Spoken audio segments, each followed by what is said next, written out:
Sound rolling. Camera 1. Rolling. Camera 2. Rolling.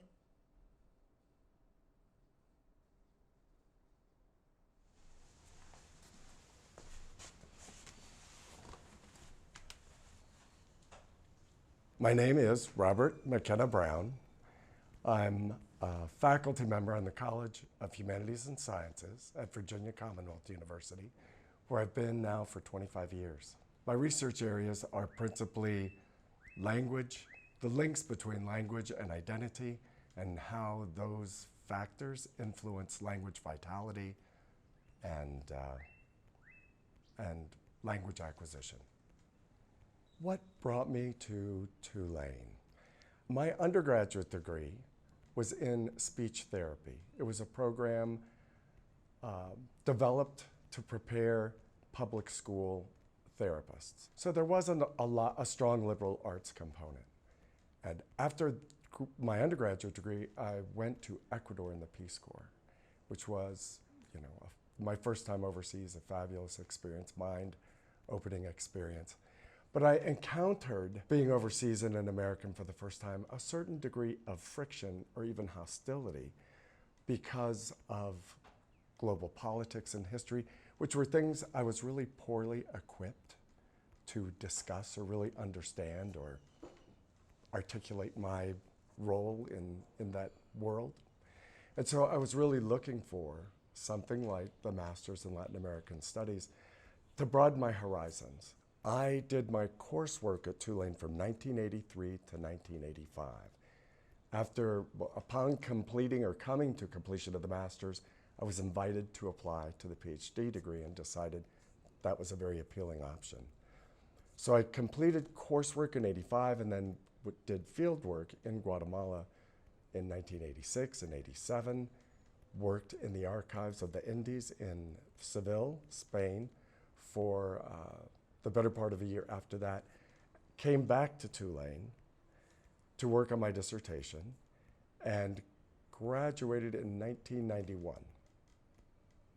The impact of the Stone Center on my career would be difficult to adequately describe or quantify, because really, I feel like I owe my career to the Stone Center.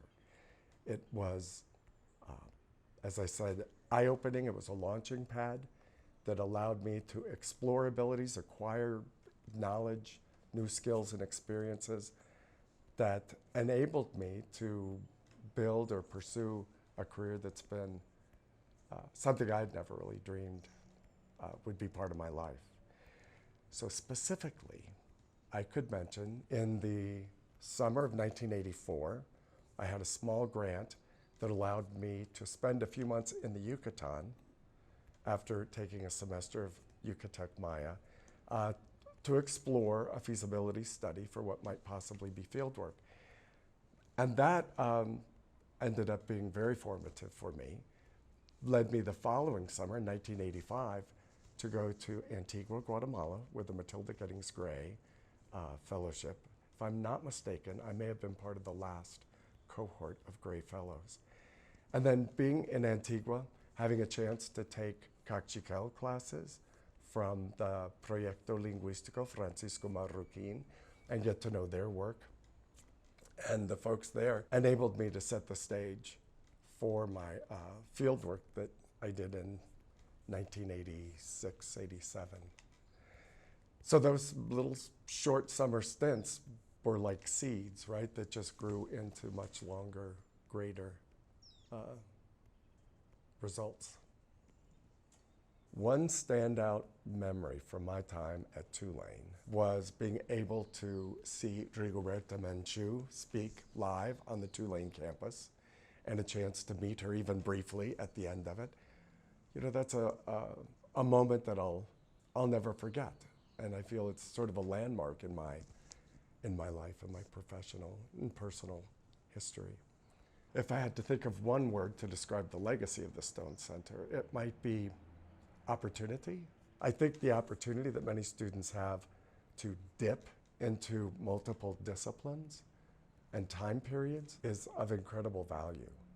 And, take me, I'm someone who came to the Stone Center only interested in a master's and sort of as something to broaden my horizons and then move on to something else. And yet, because of the doors that were open and the opportunities I had to meet people from all over the world, from other disciplines, renowned experts in their fields, and then those opportunities to travel and work and study in the field, just opened so many doors. So to me, when I think of the Stone Center, I just think of the doors that are open, the opportunities that are made possible for so many students who would not have that chance otherwise. That was great. Yes, thank you. Sure. Oh my God, I love that last line.